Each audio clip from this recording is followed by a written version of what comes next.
সুপ্রিয় দর্শক, স্বাগতম জানাচ্ছি সর্বশেষ আপডেট বাংলা সংবাদে। শুরুতেই জানিয়ে দেব সংবাদ শিরোনাম, এরপর থাকছে বিস্তারিত। শুরুতেই জানিয়ে দেব ২৬ মার্চ বড় খেলা, দেশে ফিরছে আওয়ামী লীগ। বিস্তারিত থাকছে প্রতিবেদনে। আরও জানিয়ে দেব খাম্বা তারেকের নেতৃত্বে আবারও সেই অন্ধকার যুগে ফিরছে বাংলাদেশ। বিস্তারিত থাকছে প্রতিবেদনে। আরও জানিয়ে দেব বিএনপি এবার লড়াইয়ের ময়দানে নেত্রী হাসিনা, কর্মীদের দিলেন বিরাট নির্দেশ। বিস্তারিত থাকছে প্রতিবেদনে। আরও জানিয়ে দেব লোডশেডিংয়ে কি এখন বিএনপি সরকারের সরকারি নীতি। বিস্তারিত থাকছে প্রতিবেদনে। আরও জানিয়ে দেব কোটি টাকা ঘুষ নিতে আসিফ নজরুল, মহা দুর্নীতির দায়ে ফেঁসে যাচ্ছেন উপদেষ্টারা। বিস্তারিত থাকছে প্রতিবেদনে। আরও জানিয়ে দেব অশান্তির আগুনে জ্বলছে বাংলাদেশ, জেনারেল ওয়াকারের চরম শত্রুকে। বিস্তারিত থাকছে প্রতিবেদনে। আরও জানিয়ে দেব জেল হত্যা, ইউনূসের দেখানো পথেই হাঁটছে বিএনপি। বিস্তারিত থাকছে প্রতিবেদনে। আরও জানিয়ে দেব ইরানি ক্ষেপণাস্ত্র ড্রোনের আঘাতে ইসরায়েলে নিহত ১, আহত ১২১। বিস্তারিত থাকছে প্রতিবেদনে। আরও জানিয়ে দেব কুষ্টিয়ায় বিএনপির ২ গ্রুপের সংঘর্ষে আহত ৫। এবং সর্বশেষ জানিয়ে দেব মধ্যপ্রাচ্যে ২৭ মার্কিন ঘাঁটিতে ইরানের হামলার ঘোষণা। বিস্তারিত থাকছে প্রতিবেদনে। সুপ্রিয় দর্শক, এতক্ষণ শুনছিলেন সংবাদ শিরোনাম, এবারে শুনবেন বিস্তারিত। তার আগে ভিডিওটি ভালো লাগলে এবং সর্বশেষ আপডেট নিউজ পেতে চ্যানেলটি সাবস্ক্রাইব করুন। ধন্যবাদ। ২৬ মার্চ বাংলাদেশের ইতিহাসের সবথেকে আবেগঘন দিন। লাল সবুজ পতাকা, জাতীয় সঙ্গীত, সাভারের জাতীয় স্মৃতিসৌধে মানুষের ঢল, সব মিলিয়ে এক অনন্য আবহ। তবে এবার স্বাধীনতা দিবসকে ঘিরে রাজনৈতিক অঙ্গনে জমছে টান টান উত্তেজনা। রাজনৈতিক কর্মকাণ্ড নিষিদ্ধ দল আওয়ামী লীগ নাকি দিনটিকে কেন্দ্রে করে তারা তাদের সাংগঠনিক উপস্থিতি জানান দেওয়ার পরিকল্পনা নিয়েছে। যদিও আইনশৃঙ্খলা বাহিনী স্পষ্ট বার্তা দিয়েছে, নিষিদ্ধ দলের প্রকাশ্য কার্যক্রমের কোনো সুযোগ নেই। তাহলে কি ঘটতে যাচ্ছে ২৬ মার্চ? আবেগ, আইন, রাজনীতি আর কৌশলের এই জটিল খেলায় কার চাল কতটা গভীর? ২৬ মার্চ নিছক জাতীয় দিবস নয়, দিনটি বাংলাদেশবাসীর আত্মপরিচয়ের দিন। এমন দিনে রাজনৈতিক উপস্থিতি মানেই প্রতীকী শক্তির প্রদর্শন। সূত্র বলছে ২৬ মার্চ আওয়ামী লীগ সাভারের জাতীয় সৌধে ফুল দিয়ে এক ধরনের প্রত্যাবর্তনের বার্তা দিতে চায়। লক্ষ্য জাতীয় আবেগকে ব্যবহার করে জনসমর্থনের একটি নরম মাটি তৈরি করা। কিন্তু প্রশ্ন হল, এটি কি নিছক শ্রদ্ধা নিবেদন নাকি সুদূর প্রসারী রাজনৈতিক রিহার্সাল? রাজনৈতিক বিশ্লেষকদের মতে এমন আবেগঘন দিনে উপস্থিতি মানে সরাসরি সংঘর্ষ নয়, বরং মরাল লেজিটিমেসি তৈরি করা, অর্থাৎ জনগণের সহানুভূতি অর্জন করে ভিত্তি গড়া। মাঠ পর্যায়ে আওয়ামী লীগের অফিস খোলা যেন সেই নীরব শক্তির প্রদর্শন। দেশের বিভিন্ন জেলা উপজেলায় পরিত্যক্ত বা সিল দেওয়া দলীয় কার্যালয় প্রতীকীভাবে খোলার চেষ্টা একটি গুরুত্বপূর্ণ ইঙ্গিত। সামাজিক যোগাযোগ মাধ্যমে ইতোমধ্যে ছড়িয়ে পড়েছে আওয়ামী লীগের কার্যক্রমের বিভিন্ন ভিডিও। সেই সব ভিডিওতে দেখা গিয়েছে কোথাও পতাকা উত্তোলনের চেষ্টা, কোথাও ঝটিকা মিছিল বা ভোরবেলা কয়েক মিনিটের অবস্থান কর্মসূচি। প্রশ্ন উঠছে, এগুলি কি স্বতঃস্ফূর্ত নাকি কেন্দ্রীয় কোনো সমন্বিত বার্তার অংশ? গোয়েন্দা সূত্র বলছে ২৬ মার্চের আগে অন্তত একবার করে প্রতিটি জেলায় উপস্থিতির বার্তা দিতে চায় আওয়ামী লীগ। এর রাজনৈতিক অর্থ হল সংগঠন পুরোপুরি ভেঙে যায়নি, এটা মনস্তাত্ত্বিক খেলা। রাজনীতিতে অস্তিত্ব আছে, এই বার্তাই অনেক সময় বড় শক্তি। ভারতে অবস্থানরত দলীয় শীর্ষ নেতৃত্ব অনলাইন প্ল্যাটফর্মে বার্তা দিতে পারেন বলে রাজনৈতিক মহলে একাংশ মনে করছে। পরিকল্পনা অনুযায়ী মাঝারি ও তৃণমূল পর্যায়ের কিছু নেতা দেশে ফিরে আত্মসমর্পণ বা গ্রেফতার হতে পারেন। বিশ্লেষকদের মতে এটি একটি কৌশলগত চাল। গ্রেফতার হলে কারাগার, আদালত, পরিবার সব মিলিয়ে তৈরি হয় আবেগঘন দৃশ্যপট। মিডিয়ায় মজলুম ইমেজ তৈরি করা সহজ হয়। রাজনীতিতে ভিকটিম ন্যারেটিভ একটি অত্যন্ত শক্তিশালী অস্ত্র। ইতিহাস বলছে দমনপীড়নের অভিযোগই অনেক সময় সংগঠনকে মজবুত করেছে, পুনরুজ্জীবিত করেছে। তবে ঝুঁকিও কম নয়। আইনিভাবে নিষিদ্ধ অবস্থায় মাঠে নামা সরাসরি সংঘর্ষ ডেকে আনতে পারে। সম্প্রতি এক ছাত্রলীগ নেতাকে ঘিরে তৈরি হওয়া আবেগঘন প্রচার নিরাপত্তা সংস্থাগুলোর নজরে এসেছে। অভিযোগ, কিছু গণমাধ্যম ও সামাজিক যোগাযোগ মাধ্যমে নির্দিষ্ট বয়ান তৈরি করে একটি মানবিক ইমেজ দাঁড় করানো হয়। এখানেই মূল প্রশ্ন, এটা কি বিচ্ছিন্ন ঘটনা নাকি বৃহত্তর ন্যারেটিভ তৈরির ট্রায়াল রান? রাজনীতিতে মিডিয়া একটি বড় যুদ্ধক্ষেত্রে। যে দল মিডিয়াকে নিয়ন্ত্রণ করতে পারে সেই দল মাঠেও ভালো রাজনীতি করতে পারে। ২৬ মার্চকে সামনে রেখে যদি আবেগ, মানবিকতা ও জাতীয়তাবাদের মিশ্রণ তৈরি হয় তবে তা জনমনে প্রভাব ফেলতে পারে। হাসিনা মঙ্গলবার ওয়ার্কিং কমিটির বৈঠক ডাকেন। বৈঠক হয়েছে ভার্চুয়াল। দলের শীর্ষ নেতারা সোমবারের ভার্চুয়াল বৈঠকে হাজির ছিলেন।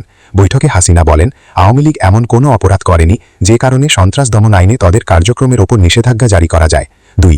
মোহাম্মদ ইউনূসের অন্তর্বর্তী সরকার ছিল অবৈধ সরকার, সেই সরকারের নির্দেশ কখনোই বৈধ হতে পারে না। বিএনপি সরকারের নাম না করে হাসিনা বলেন, আমরা আশা করব বর্তমান সরকার এই অবৈধ নিষেধাজ্ঞা প্রত্যাহার করবে, যদি না করে তখন আমরা আমাদের মতো করে সিদ্ধান্ত করব, কর্মসূচি ঘোষণা করব। এদিকে বাংলাদেশের রাজনৈতিক ইতিহাসে 2001-2006 সালের বিএনপির নেতৃত্বাধীন 4 দলীয় জোট সরকারের আমলটি বিদ্যুৎ খাতের চরম বিপর্যয়ের জন্য স্মরণীয় হয়ে আছে। সেই সময়ে দেশজুড়ে তীব্র লোডশেডিং এবং বিদ্যুৎ সংযোগ ছাড়াই হাজার হাজার মাইল জুড়ে শুধু বৈদ্যুতিক খুঁটি বা খাম্বা স্থাপনের ঘটনাটি আজও রাজনৈতিক আলোচনার কেন্দ্রবিন্দুতে রয়েছে। সেই ঘটনা আবারও ঘটতে যাচ্ছে বাংলাদেশে। গতকাল বৃহস্পতিবার ২৬শে ফেব্রুয়ারি সচিবালয়ে বিদ্যুৎ, জ্বালানি ও খনিজ সম্পদ মন্ত্রণালয়ে forum for energy reporters Bangladesh FERB এর কার্যনির্বাহী কমিটির দায়িত্ব হস্তান্তর অনুষ্ঠানে বিদ্যুৎ, জ্বালানি ও খনিজ সম্পদ মন্ত্রী ইকবাল হাসান মাহমুদ বলেছেন, আমি বিশ্বাস করি ঋণে ডুবে থাকার চেয়ে লোডশেডিংয়ের কষ্ট সহ্য করা ভালো। বিএনপি জামাত জোট সরকারের সময় দেশে বিদ্যুতের চাহিদা ও উৎপাদনের মধ্যে বিশাল ব্যবধান তৈরি হয়েছিল। রাজধানীর পাশাপাশি গ্রামগঞ্জে দিনে 16 থেকে 18 ঘণ্টা পর্যন্ত লোডশেডিং চলত। কলকারখানায় উৎপাদন স্থবির হয়ে পড়েছিল এবং সাধারণ মানুষের জীবন হয়ে উঠেছিল দুর্বিষহ। এই বিদ্যুৎ সংকটের প্রতিবাদে 2006 সালে চাঁপাইনবাবগঞ্জের কানসাটে সাধারণ মানুষ যখন আন্দোলনে নামে, তখন আইনশৃঙ্খলা রক্ষাকারী বাহিনীর গুলিতে বেশ কয়েকজন আন্দোলনকারী নিহত হন। সেই ঘটনাটি তৎকালীন সরকারের জন্য এক বড় কলঙ্ক হিসেবে চিহ্নিত হয়। সেই সময় বিদ্যুৎ খাতের দুর্নীতির সমার্থক শব্দ হিসেবে আবির্ভূত হয়েছিল খাম্বা। অভিযোগ ওঠে তারেক রহমানের ঘনিষ্ঠ বন্ধু গিয়াসউদ্দিন আল মামুনের মালিকানাধীন ওয়ান গ্রুপ কোনো টেন্ডার ছাড়াই শত শত কোটি টাকার বৈদ্যুতিক খুঁটি বা খাম্বা সরবরাহের কাজ পায়। দেশের বিভিন্ন প্রত্যন্ত অঞ্চলে বিদ্যুৎ সংযোগ না দিয়েই মাইলের পর মাইল শুধু সিমেন্টের খুঁটি পুঁতে রাখা হয়েছিল। গ্রামবাসী বিদ্যুৎ পাওয়ার আশায় আবেদন করলেও তাদের ভাগ্যে জুটত শুধু সেই শূন্য খাম্বা। বিরোধী দলগুলোর অভিযোগ ছিল, খাম্বা বা খুঁটি স্থাপনের নামে জনগণের ট্যাক্সের হাজার হাজার কোটি টাকা লুটপাট করে তারেক রহমানের নেতৃত্বাধীন হাওয়া ভবন সিন্ডিকেট। রাজনৈতিক বিশ্লেষকদের মতে বিদ্যুৎ খাতের সেই অব্যবস্থাপনা এবং কানসাটের রক্তক্ষয়ী আন্দোলন 2008 সালের নির্বাচনে বিএনপির ভরাডুলি অন্যতম প্রধান কারণ ছিল। যদিও বিএনপি পরবর্তী সময়ে এসব অভিযোগকে রাজনৈতিক উদ্দেশ্য প্রণোদিত বলে দাবি করে আসছে, তবে সাধারণ মানুষের স্মৃতিতে বিদ্যুৎ সংকট এবং খাম্বা শব্দটি আজও জোট সরকারের আমলের প্রতীক হিসেবে রয়ে গেছে। রাজনৈতিক বিশ্লেষকদের মতে তারেক রহমানের নেতৃত্বে সেই পুরনো খাম্বা সংস্কৃতি এবং অব্যবস্থাপনার কারণে 2008 সালের নির্বাচনে বিএনপির ভরাডুবি হয়েছিল। বর্তমানে মন্ত্রীর মুখে লোডশেডিং সহ্য করা ভালো এমন মন্তব্য শুনে সাধারণ মানুষ আশঙ্কা করছেন, দেশ কি আবারও সেই তারেক রহমানের খাম্বা যুগে এবং লোডশেডিংয়ের অন্ধকারে নিমজ্জিত হতে যাচ্ছে? বিদ্যুৎ খাতের এই নাজুক পরিস্থিতি এবং সরকারের দায়িত্বশীলদের এমন মন্তব্য সাধারণ মানুষের মনে নতুন করে গভীর উদ্বেগের জন্ম দিয়েছে। ধরো হাল শক্ত হাতে, ভয় কি নদীর সাথে, টলবে না নৌকা ভীষণ ঝড়েরে। দিল্লিতে আওয়ামী লীগ নেত্রী হাসিনার দিল্লির ভার্চুয়াল বৈঠকের সারমর্ম এটাই। মঙ্গলবার তিনি ওয়ার্কিং কমিটির বৈঠক ডাকেন। বৈঠক হয়েছে ভার্চুয়াল। দলের শীর্ষ নেতারা সোমবারের ভার্চুয়াল বৈঠকে হাজির ছিলেন। সেই বৈঠকে হাসিনা দলের শীর্ষ পর্যায়ের নেতা থেকে দলীয় কর্মীদের 3টি হোমওয়ার্ক দিয়েছেন। সেই সঙ্গে বলেছেন, এই হোমওয়ার্ক কোনোভাবেই ফেলে রাখা যাবে না। আজকের কাজ আজকেই করতে হবে, পরে করব বলে রেখে দেওয়ার প্রশ্ন ওঠে না। প্রথমটি হল কর্মীদের মাঠে নামার নির্দেশ। বঙ্গবন্ধু কন্যা জানিয়ে দিয়েছেন, মানসিক প্রস্তুতি নিতে হবে, সবাইকে দেশে ফিরতে হবে, নামতে হবে ময়দানে। ওয়ার্কিং কমিটির সকল সদস্য ভাষণ দেন। বেশ কয়েকজন গুরুত্বপূর্ণ নেতা সভায় উপস্থিত ছিলেন, যারা ওয়ার্কিং কমিটির সদস্য না হলেও ভাষণ দিয়েছেন। আলোচনায় কয়েকজন নেতা আওয়ামী লীগের কার্যক্রমের উপর নিষেধাজ্ঞা বলবৎ থাকার প্রসঙ্গ উত্থাপন করেন। হাসিনা বলেন, ওই নিষেধাজ্ঞা 2টি কারণে অবৈধ। 1. আওয়ামী লীগ এমন কোনো অপরাধ করেনি যে কারণে সন্ত্রাস দমন আইনে তাদের কার্যক্রমের উপর নিষেধাজ্ঞা জারি করা যায়। 2. মোহাম্মদ ইউনূসের অন্তর্বর্তী সরকার ছিল অবৈধ সরকার। সেই সরকারের নির্দেশ কখনোই বৈধ হতে পারে না। এরপরই শেখ হাসিনা বিএনপি সরকারের নাম না করে বলেন, আমরা আশা করব বর্তমান সরকার এই অবৈধ নিষেধাজ্ঞা প্রত্যাহার করবে। যদি না করে তখন আমরা আমাদের মতো করে সিদ্ধান্ত করব, কর্মসূচি ঘোষণা করব। বৈঠকে নেতারা দেশের পরিস্থিতি নেত্রীর সামনে তুলে ধরেন। যে নেতা যে এলাকার দায়িত্বে আছেন তিনি সেখানকার পরিস্থিতি নেত্রীকে জানান। নেতারা বলেন যে নির্বাচন অনুষ্ঠিত হয়েছে তা একটি প্রহসন মাত্র। এই সময় হাসিনা দেশি বিদেশি পর্যবেক্ষকদের ভূমিকা নিয়ে কটাক্ষ করেন। তিনি বলেন, বেশ কয়েকজন পর্যবেক্ষক বাংলাদেশে দাঁড়িয়ে বলে এসেছেন খুব ভালো নির্বাচন হয়েছে। তারাই আবার নিজের দেশে ফিরে রিপোর্ট দিয়েছেন 12 ফেব্রুয়ারি বাংলাদেশে নির্বাচনের নামে এক সাজানো নাটক মঞ্চস্থ হয়েছে। কূটনৈতিক ও রাজনৈতিক মহলের মতে আওয়ামী লীগ নেত্রীর ঘোষণা তারেক রহমানের প্রশাসন ও বিএনপি দলের উপর কিছুটা হলেও চাপ তৈরি করবে। বিএনপি শেখ মুজিবুর রহমানকে স্বাধীনতার ঘোষক বলে মানে না। তাদের দাবি, এই ঘোষণা দিয়েছিলেন বিএনপির প্রতিষ্ঠাতা চেয়ারম্যান প্রাত প্রেসিডেন্ট জিয়াউর রহমান। তিনি ছিলেন বাংলাদেশের মুক্তিযুদ্ধের একটি সেক্টরের কমান্ডার। মুক্তিযুদ্ধের সাহসী ভূমিকা পালনের জন্য বঙ্গবন্ধু শেখ মুজিবুর রহমান তাকে বীর উত্তম উপাধি দিয়েছিলেন।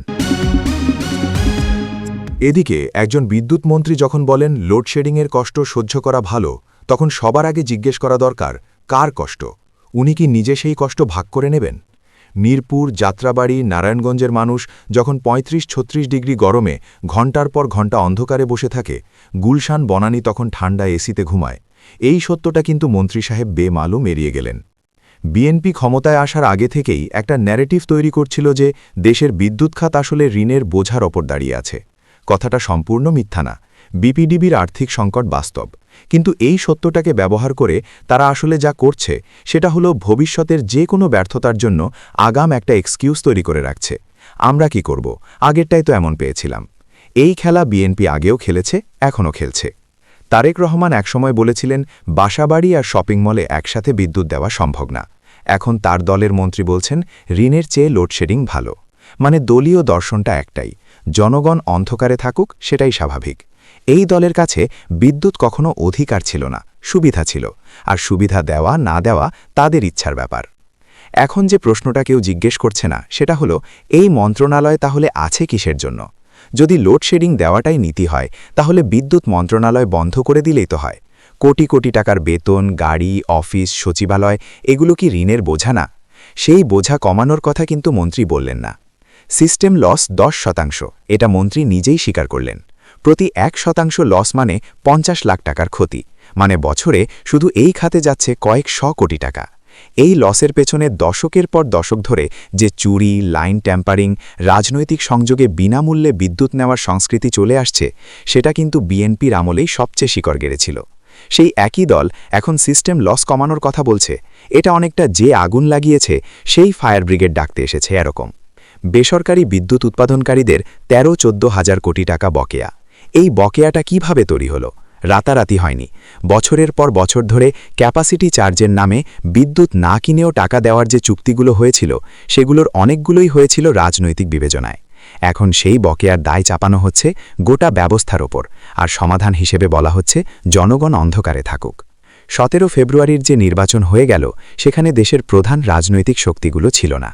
জনগণের একটা বড় অংশ ভোট দিতে যায়নি। সেই প্রশ্নবিদ্ধ বৈধতার উপর দাঁড়িয়ে এই সরকার এখন জনগণকে বলছে কষ্ট সহ্য করতে। যাদের ম্যান্ডেট নেই তাদের কাছ থেকে ত্যাগ স্বীকারের বক্তৃতা শোনা আর যাতা একটা ব্যাপার। বিএনপির উন্নতি ঘরে ঘরে মোমবাতি, এই স্লোগান পুরনো না। এটা বাংলাদেশের মানুষের স্মৃতি থেকে বের হওয়া একটা সত্যি কথা। আর সেই সত্যি কথাটা 2026 সালেও মিথ্যা হয়নি, বরং নতুন করে প্রমাণিত হচ্ছে। এদিকে ছাত্র জনতার অভ্যুত্থান পরবর্তী বাংলাদেশে আওয়ামী লীগ নেতাকর্মীদের ওপর জেল হত্যার এক নতুন ও ভয়ঙ্কর অধ্যায় উন্মোচিত হয়েছে। জুলাই দাঙ্গার পর থেকে সুকৌশলে আওয়ামী লীগ নেতাকর্মীদের মিথ্যা মামলায় গ্রেফতার করে কারাগারে পাঠানোর পর একের পর এক মৃত্যুর ঘটনা ঘটছে। সর্বশেষ পটুয়াখালী ও নারায়ণগঞ্জের 2 নেতার মৃত্যুতে এই অভিযোগ আরও জোরালো হয়েছে যে ড ইউনূসের নেতৃত্বাধীন অন্তর্বর্তীকালীন সরকারের দেখানো নির্মূলের পথে এখন বিএনপিও কি শরিক হচ্ছে। শুক্রবার বিকেলে পটুয়াখালী জেলা কারাগারে বন্দী দুমকি উপজেলা ছাত্রলীগের সাবেক সভাপতি শফিকুল ইসলাম খান চিকিৎসাধীন অবস্থায় মারা যান। 2015 সালের একটি রাজনৈতিক মামলায় গত 11 আগস্ট তাকে কারাগারে পাঠানো হয়েছিল। যদিও কারা কর্তৃপক্ষ এবং চিকিৎসক একে হৃদরোগজনিত মৃত্যু বলে দাবি করছেন, তবে রাজনৈতিক মহলে প্রশ্ন উঠেছে দীর্ঘদিন অসুস্থ এবং হার্টে ব্লক থাকা একজন কর্মীকে কেন পর্যাপ্ত উন্নত চিকিৎসা না দিয়ে কারান্তরীণ রাখা হলো। এর আগে ঢাকা মেডিকেল কলেজ হাসপাতালে মারা যান নারায়ণগঞ্জ জেলা আওয়ামী লীগের সহসভাপতি মনির হোসেন শিকদার 60। গত 12 নভেম্বর তাকে স্রেফ নাশকতার আশঙ্কা বা সন্দেহের ভিত্তিতে গ্রেফতার করা হয়েছিল। পরিবারের দাবি 3 মাস ধরে বিনা বিচারে আটকে রেখে এবং শারীরিক নির্যাতনের মাধ্যমে তাকে মৃত্যুর মুখে ঠেলে দেওয়া হয়েছে। একে একটি পরিকল্পিত হত্যাকাণ্ড হিসেবে দেখছেন দলটির নেতাকর্মীরা। মানবাধিকার সংগঠনগুলোর তথ্যমতে প্রতিটি ক্ষেত্রেই পুলিশ বা কারা কর্তৃপক্ষ হার্ট অ্যাটাক বা স্বাভাবিক মৃত্যুর তকমা দিলেও নিহতদের শরীরে নির্যাতনের চিহ্ন এবং চিকিৎসার চরম অবহেলার অভিযোগ উঠেছে। সমালোচকরা একে রাজনৈতিক বিরোধীদের নিশ্চিহ্ন করার জাকার্তা মেথডের সাথে তুলনা করছেন, যেখানে প্রতিপক্ষকে জেলখানায় নিয়ে স্বাভাবিক মৃত্যুর নাটক সাজানো হয়। জুলাই পরবর্তী সময়ে প্রায় 1,37,000 আওয়ামী লীগ নেতাকর্মীর বিরুদ্ধে মামলা দেওয়া হয়েছে। আওয়ামী লীগের পক্ষ থেকে দাবি করা হচ্ছে 5 আগস্টের পর দেশে মপতন্ত্র ও উগ্রবাদের উত্থান ঘটলেও তারা নাশকতার পথে হাঁটেনি। অথচ তথাকথিত বহুদলীয় গণতন্ত্রের প্রবর্তক দাবি করা বিএনপি কি এখন এই জেল হত্যার রাজনীতিকে মৌন সমর্থন দিচ্ছে? সিরাজগঞ্জে আহমেদ মোস্তফা খান বাচ্চু 80 কিংবা গায়বান্ধার তারিক রিফাতের মতো প্রবীণ ও অসুস্থ নেতাদের কারাগারে আটকে রেখে মৃত্যুর দিকে ঠেলে দেওয়া 1975 সালের জেল হত্যার কালো অধ্যায়েরই পুনরাবৃত্তি বলে মনে করছেন সচেতন মহল। আন্তর্জাতিক মানবাধিকার সংগঠনগুলোর নীরবতা এই সংকটকে আরও ঘনীভূত করছে। গণতন্ত্র রক্ষার দোহাই দিয়ে আওয়ামী লীগ ঠেকানোর নামে এই কাস্টোডিয়াল ডেথ বা হেফাজতকালীন হত্যাকাণ্ড বাংলাদেশের মানবাধিকার পরিস্থিতির ওপর এক চরম চাপেটাঘাত। এই নৃশংসতা বন্ধ না হলে দেশ আরও বড় রক্তপাতের দিকে ধাবিত হতে পারে বলে আশঙ্কা করা হচ্ছে। এদিকে ইরানের ক্ষেপণাস্ত্র ও ড্রোনের আঘাতে ইসরায়েলে এ পর্যন্ত 1 জন নিহত হয়েছেন এবং 121 জন আহত হয়েছেন। যিনি নিহত হয়েছেন তিনি একজন নারী এবং আহতদের বেশিরভাগেরই আঘাত গুরুতর নয়। গতকাল 28 ফেব্রুয়ারি শনিবার যুক্তরাষ্ট্র ইসরায়েলের সঙ্গে যুদ্ধ বাঁধার পর থেকে ইসরায়েলকে লক্ষ্য করে দফায় দফায় গুচ্ছ গুচ্ছ ক্ষেপণাস্ত্র ছুড়ছে ইরান। ইসরায়েলের প্রতিরক্ষা বাহিনী জানিয়েছে এসব ক্ষেপণাস্ত্রের অধিকাংশকেই লক্ষ্যবস্তুতে আঘাত হানার আগে ধ্বংস করা সম্ভব হলেও সবগুলোকে আটকানো সম্ভব হচ্ছে না। আকাশ প্রতিরক্ষা ব্যবস্থার ফাঁকফোকর গলে কিছু ক্ষেপণাস্ত্র আঘাত হানছে এবং সেসবের জেরেই ঘটেছে এসব নিহত ও আহতের ঘটনা। যারা নিহত এবং আহত হয়েছেন তারা সবাই তেল আবিব, বেইত শেমেশ এবং পশ্চিম জেরুজালেমের। ফিলিস্তিনের পশ্চিম তীরে ইসরায়েলি বসতি স্থাপনকারীদের আবাসিক এলাকা লক্ষ্য করেও ক্ষেপণাস্ত্র ছুড়েছে ইরান, তবে সেখান থেকে এখনও নিহত বা আহতের কোনো সংবাদ পাওয়া যায়নি। মধ্যপ্রাচ্যে 27টি মার্কিন ঘাঁটিতে হামলার ঘোষণা দিয়েছে ইরানের Islamic revolutionary guard corps IRGC. ইরানের রাষ্ট্রীয় গণমাধ্যমের খবরে বলা হয়েছে মার্কিন ও ইসরায়েলি বোমা হামলার প্রতিশোধ নিতে 6ষ্ঠ দফায় হামলা চালাচ্ছে ইরান। আইআরজিসি এক বিবৃতিতে জানায় এই অঞ্চলে ইসরায়েল ও মার্কিন সামরিক ঘাঁটিতে বিস্তৃত ক্ষেপণাস্ত্র ও ড্রোন হামলা চালানো হয়েছে। তারা জানায় 27টি মার্কিন ঘাঁটির পাশাপাশি ইসরায়েলি তেল নফ বিমান ঘাঁটি, তেল আভিভের হাকিরিয়ায় ইসরায়েলি সেনাবাহিনীর কমান্ড সদর দফতর এবং একই শহরের একটি বৃহৎ প্রতিরক্ষা শিল্প কমপ্লেক্সে হামলা চালানো হয়েছে। বিবৃতিতে আরও বলা হয় ইরানি বাহিনী একের পর এক হামলা চালিয়ে কঠোর পদক্ষেপ বাস্তবায়ন করবে। কাতারের দোহায় কমপক্ষে 11টি বিস্ফোরণ শোনা গেছে। কাতার জানিয়েছে ইরানি হামলায় 16 জন আহত হয়েছেন।